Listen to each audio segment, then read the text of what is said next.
Greetings, brothers and sisters. Toward the end of his life, Jaramogi would often say, "We're running on fumes." I really didn't understand at the time, but after his passing, it slowly dawned on me what he actually meant. He was referring to the unsustainability of a self-determination program subsidized by charity. I soon realized that drastic changes were going to be necessary and that I could not make these drastic decisions alone. I needed a broader group of people to understand our circumstance and come to the logical but difficult conclusions about what we needed to do. So in 2014, we changed our constitution and governance structure to create a board of directors and to separate the church into two independent spheres of governance: ministry and business.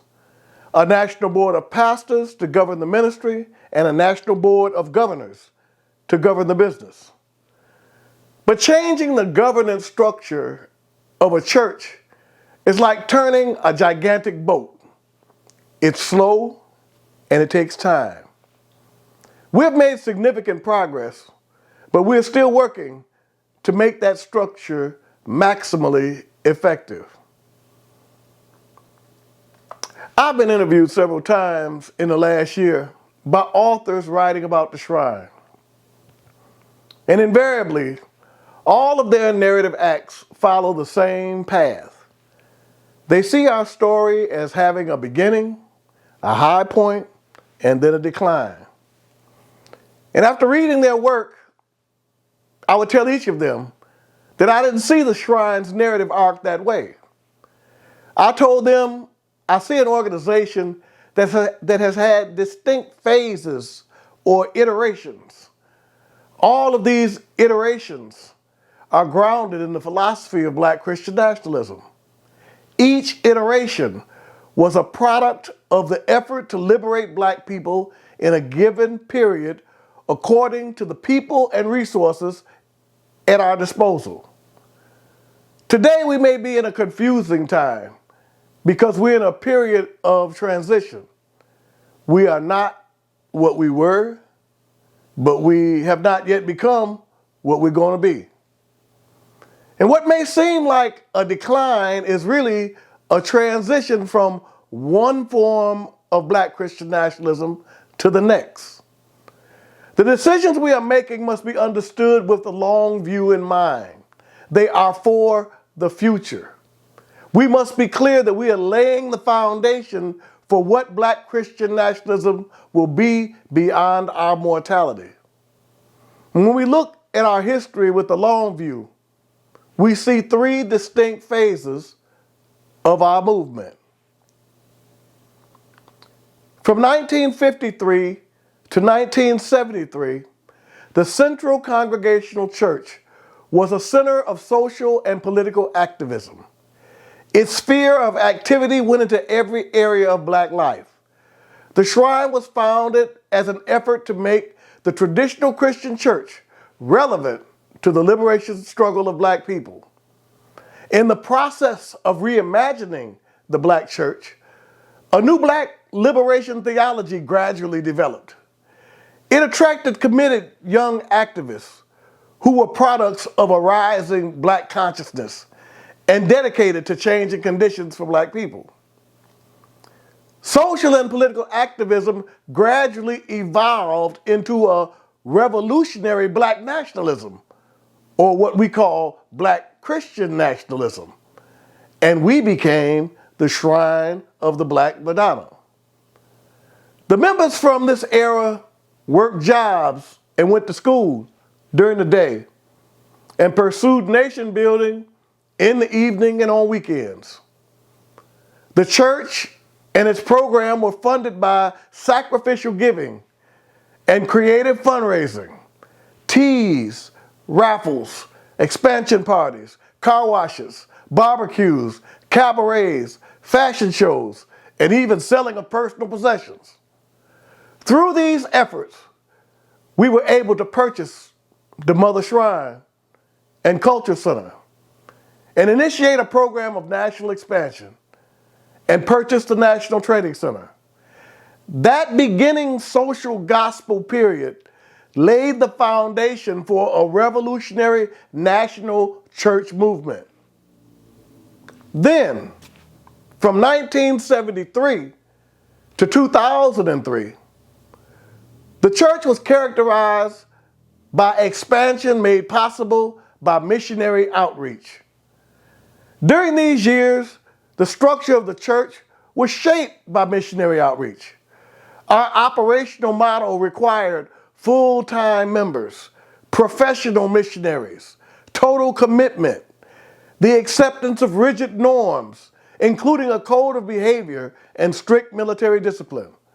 It included a communal lifestyle in centralized housing with specialized departments that address every area of need: transportation, security, maintenance, finance, childcare, culture centers, social services, ministry, and many more. The missionary outreach model nation has been our most successful period so far.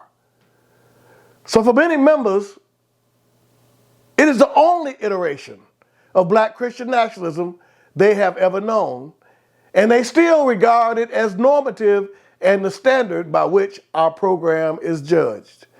Many of our members are looking backward, trying to get back to what they regard as a high point, when really it was just a past iteration of Black Christian nationalism that is no longer viable today. From 2003 to 2022, the purchase of the Beulah Farm in 1999 ushered in a new era. But it soon became difficult to tell if we had Beulah or if Beulah had us.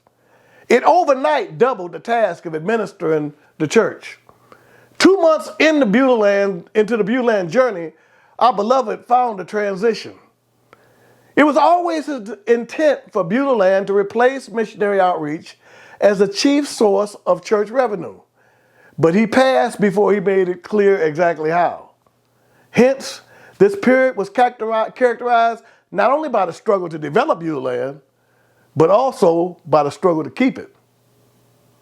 Jaramogi had made it clear: Beulah is our future, and we must be willing to die to keep it. Keeping it has proven to be a Herculean challenge. There have been consistent and relentless attempts to end the church's possession of the land by every conceivable means. We soon realized that Black people's ownership of land was an insult to the white people's racist sensibilities. Most of this struggle has been waged out of the public view. However, what is obvious to everybody is the price that we have paid to keep it.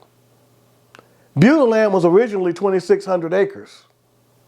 In 2006, we added more than 1,500 acres. But with no MOR support, it became necessary to liquidate many of the assets acquired during the missionary outreach era. And while they were invaluable at one time, compared to Beulah, they were deemed non-essential to our program today. We're now in an interregnum from 2003 to 2028. An interregnum is a period of transition between two eras. We're in such a period today. We are transitioning from the last vestiges of the missionary outreach nation model and creating the 21st century iteration of the Pan-African Orthodox Christian Church. The challenge has been making Beulah revenue generating. It's not that Beulah has not generated revenue at all. It has. But it has never replaced missionary outreach as our economic foundation.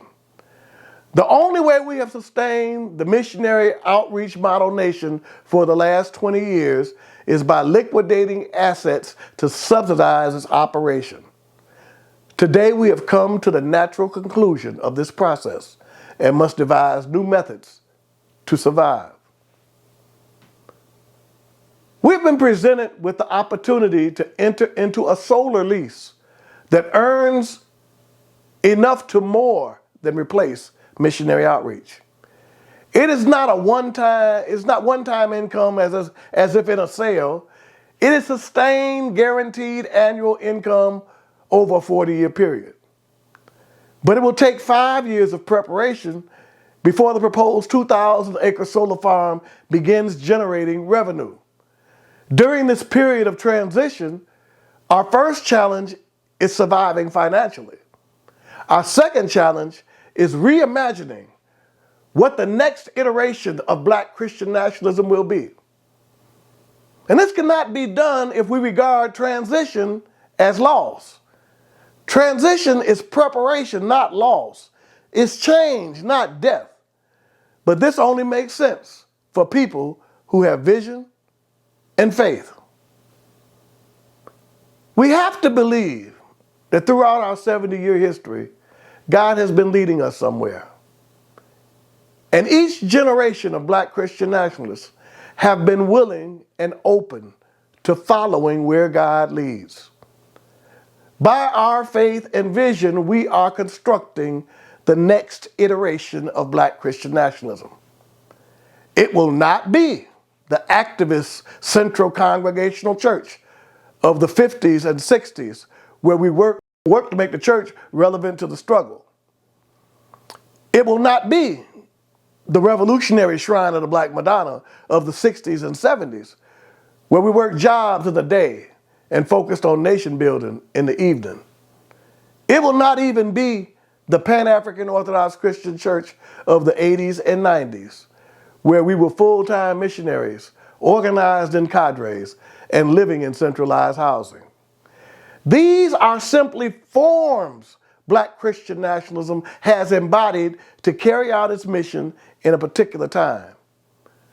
We are now in the process of determining the new form it will take in this day and time. At present, we are in a state of financial crisis. In the past, when we have faced similar crises, we have been forced to liquidate church assets that were deemed non-essential to our present program.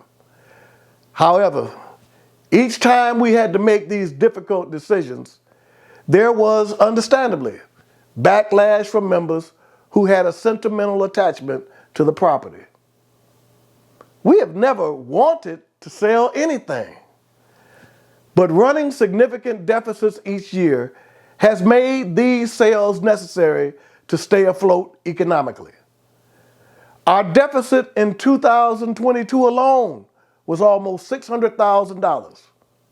Simply put, our tithes are insufficient to fund our operations. We have too few members who contribute on a consistent and conscientious level. We do have, though, a core group of members who contribute regularly and sacrificially. They are absolutely indispensable and make it possible for us to exist. But that's insufficient to fund an ambitious program of institution building. Without a sufficient number of tithing members, we can't afford our own program. This meeting is being held to officially inform you that we have received offers to buy 200 plus acres of Beulah land and 715 Peoples Street in Atlanta. The board of directors have approved the sale of both properties.